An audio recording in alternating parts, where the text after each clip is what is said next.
નમસ્કાર, ધર્મલોકમાં આપનું સ્વાગત છે. હું છું કૃષ્ણા. દર્શક મિત્રો, રિદ્ધિ સિદ્ધિના દાતા ગજાનન ગણેશજીનો મહિમા અપરંપાર છે. ત્યારે આજે ધર્મલોકમાં દર્શન કરીશું ગણેશજીના, સાથે જ જાણીશું જો ગણેશજીની કૃપા પ્રાપ્ત કરવી હોય તો કેવા ઉપાયો કરવા જોઈએ તેના વિશે. તો ચાલો શરૂ કરીએ ધર્મલોક.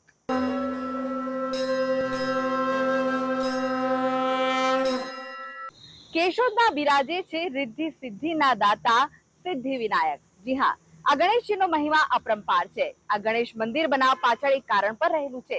તો ચાલો દર્શન કરીએ રિદ્ધિ સિદ્ધિના દાતા ભગવાન ગણેશના.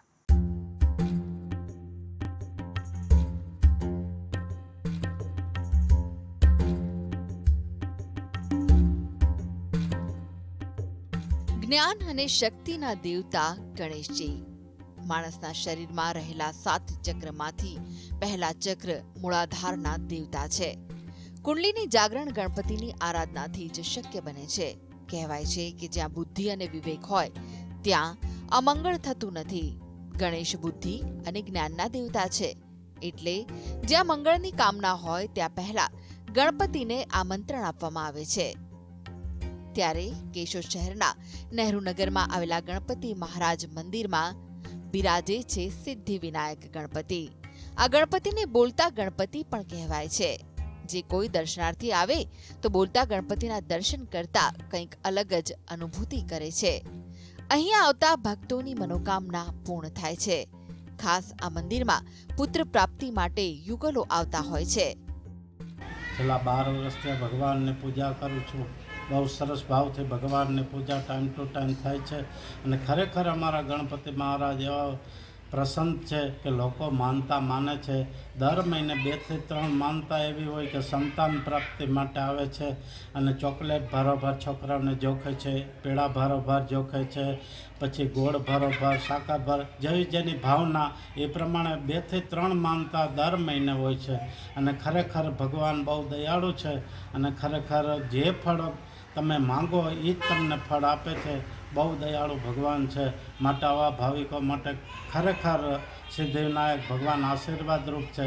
અને અહીં સિદ્ધેશ્વર મહાદેવ બિરાજે છે અને અહીં સિદ્ધિ વિનાયક ભગવાન હનુમાનજી મહારાજ બિરાજે અને બહુ ખરેખર સરસ છે. ભાવિકોને જય ગણપતિ મહારાજ આવી પ્રાર્થના કરજો. તમારી મનોકામના ભગવાન ગણપતિ મહારાજ પૂરી કરશે એવી પ્રાર્થના. એવું કહેવાય છે કે આજથી થોડા વર્ષો પહેલા ગણપતિ મહારાજના મંદિરનું નિર્માણ થયું હતું, જેમાં સ્થાનિક રહીશને એક સ્વપ્ન આવ્યું, આપણે બોલતા ગણપતિનું મંદિરનું નિર્માણ કરવું છે. આજે સતત આટલા વર્ષોથી મંદિરમાં અનેક ભાવિકો દર્શન કરીને પોતાની મનોકામના સિદ્ધ કરી ચૂક્યા છે. આ મંદિરમાં વર્ષ દરમિયાન અનેક ધાર્મિક અને સાંસ્કૃતિક કાર્યક્રમોનું આયોજન થાય છે. કેશોદના નહેરુનગરમાં બોલતા ગણપતિ તરીકે ઓળખાતા ગજાનન મહારાજનું સિદ્ધિ વિનાયક સ્વરૂપ અહીં બિરાજે છે. આ મંદિર શહેરનું સર્વપ્રથમ મંદિર છે. મંદિરની ડાબી બાજુએ સિદ્ધેશ્વર મહાદેવ તો જમણી બાજુએ સિદ્ધ હનુમાનજી મહારાજ પણ બિરાજમાન છે. મંદિરમાં ગણેશ ચતુર્થીના દિવસથી અનંત ચૌદસ સુધી ખાસ ધાર્મિક કાર્યક્રમો યોજવામાં આવે છે. વાત કરીએ તો થોડા વર્ષો પહેલા સ્થાનિક ભાવિકો મંદિરની બાજુમાં જ ગણેશ ચતુર્થીના ગણપતિ મહારાજની ગણેશોત્સવની ઉજવણી કરતા હતા, જેમાં ભાવિકોએ કાયમી ગણપતિ મહારાજનું ભવ્ય મંદિર બને તેવો સંકલ્પ કર્યો. તેથી બાજુમાં આવેલા વિશાળ સાર્વજનિક જગ્યામાં બોલતા ગણપતિ મહારાજ મંદિરની સ્થાપના કરવામાં આવી. આ માટે રાજસ્થાન જયપુરથી મહારાજની મૂર્તિ મંગાવવામાં આવી.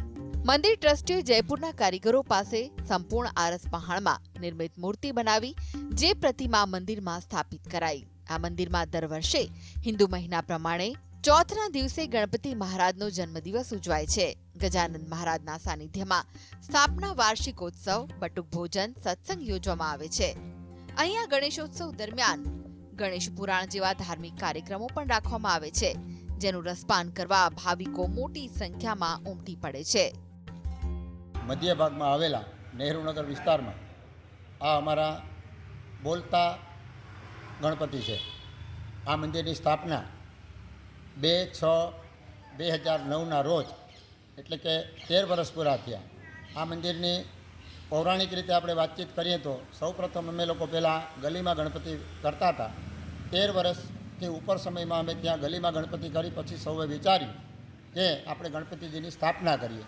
જયપુર મુકામેથી બોલતા ગણપતિની અમે જે કાંઈ અમારી મનોકામના હતી એ મુજબ અમે આ મૂર્તિ લઈ આવ્યા છીએ અને આજે 13 વર્ષથી આ એરિયાના સૌ લોકો દર્શનનો લાભ લે છે.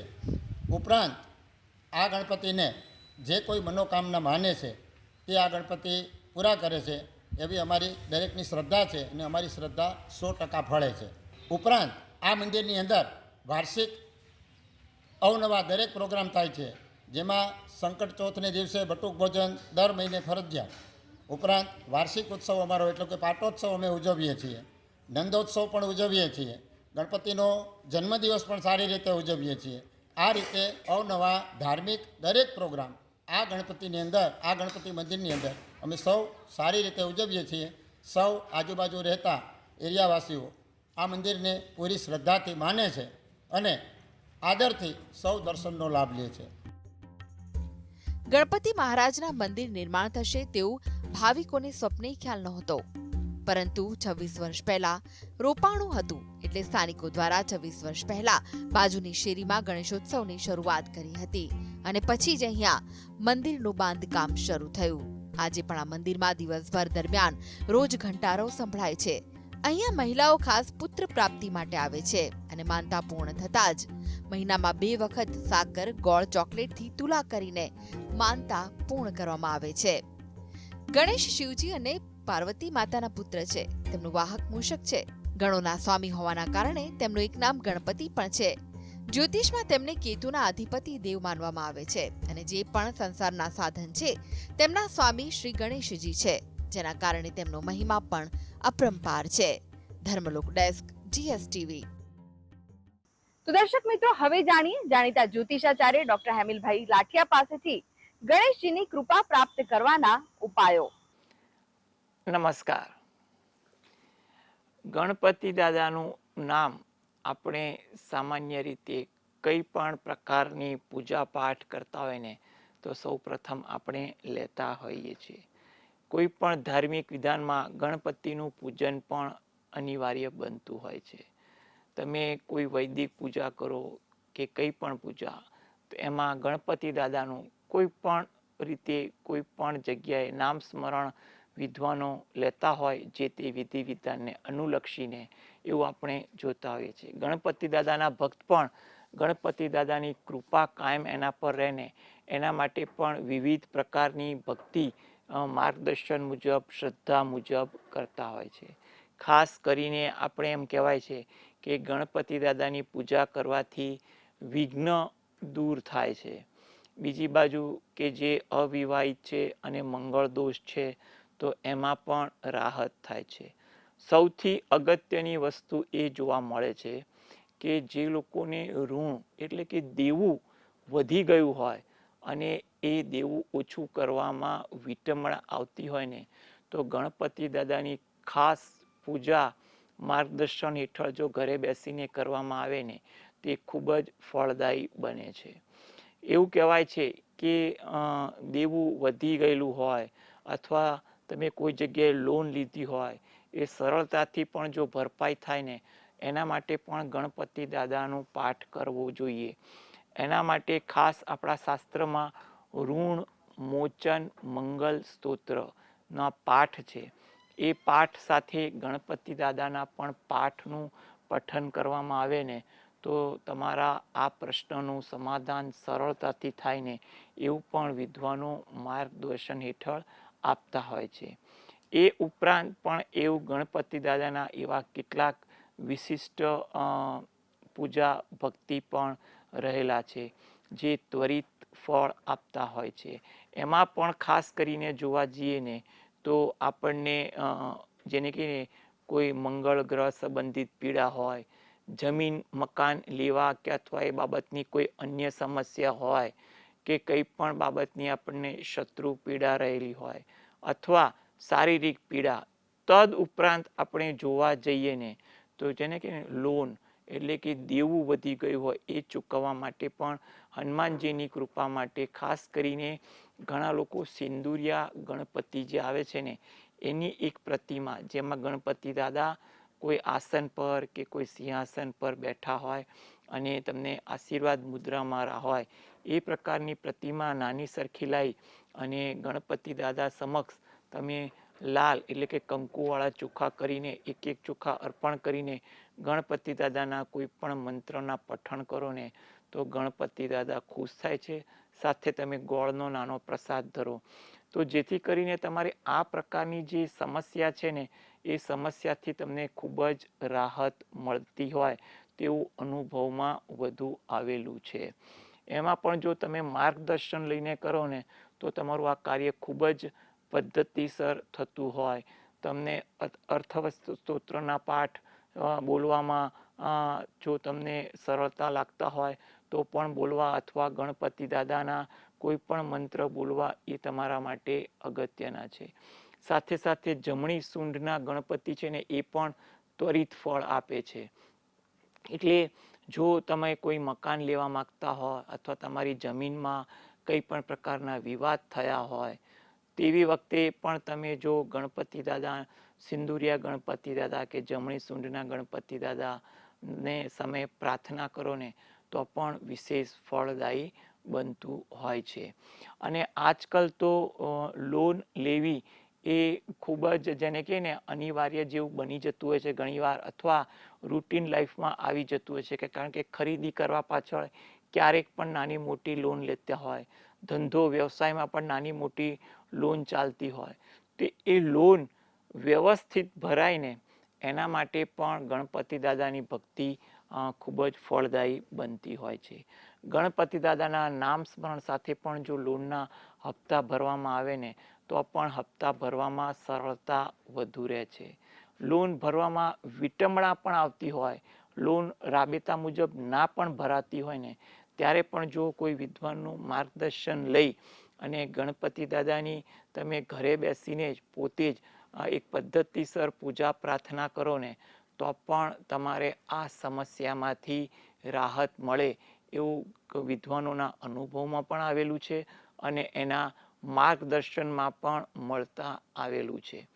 તદ ઉપરાંત ઘણીવાર એવું થઈ શકે છે કે ચાલુ નોકરી વ્યવસાય ચાલતો હોય અને એમાં પણ કંઈ પણ અંતરાયો વધી ગઈ હોય, એ દરમિયાન પણ જો ગણપતિ દાદાનું દરરોજ જે 5 મિનિટ સ્મરણ કરવામાં આવે ને તો પણ ગણપતિ દાદાની કૃપાથી તમારે આ પ્રકારના અંતરાયો હોય ને એ દૂર થાય છે. એટલા માટે ગણપતિ દાદાની કૃપા મેળવવા માટે તમારો કયા પ્રકારનો પ્રશ્ન છે એની પદ્ધતિસરનું માર્ગદર્શન લઈને પૂજન કરો તો તમને ત્વરિત ફળ મળે છે.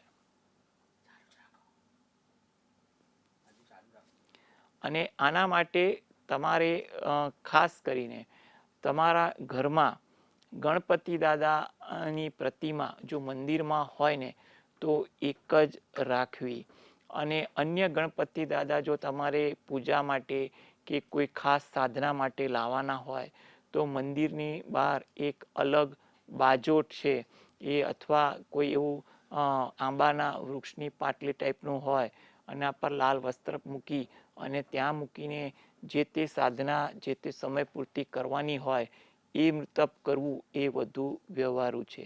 કારણ કે નિયમમાં ઘણીવાર એવું પણ જાણવા મળ્યું છે કે ગણપતિ દાદા આપણે મંદિરમાં એક જ રાખતા હોઈએ છીએ. 1થી એટલે 3થી વધુ ગણપતિ દાદા, કારણ કે ગણપતિ દાદાની પ્રતિમા ઘણીવાર લોકો રાબેતા મુજબ ભેટમાં કે ગમે તે રીતે તમારી પાસે આવતી હોય, એમાં પણ ઘણીવાર તમે જોશો કે ચાંદીના સિક્કા લેતા હો એમાં પણ ગણપતિ દાદા હોય તો ભક્તો ભાવુક થઈને એ મંદિરમાં જ મૂકતા હોય છે. એટલે તમારે એ પણ ધ્યાન રાખવું કે જો વધારાના ગણપતિ દાદા હોય તો તેને યોગ્ય જગ્યાએ રાખવા, અને મંદિરમાં તમે જે રોજ માટે પૂજનીય છે તેને રાખવા એ તમારા માટે જરૂરી છે. એટલે કોઈ ખાસ સાધના માટે જો કરતા હોય અને અલગ ગણપતિ દાદા રાખ્યા હોય તો મંદિરથી અલગ દિશા બાજુ રાખી અને માર્ગદર્શન મુજબ પૂજા કરો તો એ તમારા માટે વધુ આચાર વિચારવાળું કહી શકાય તેવું આપણે કહીએ.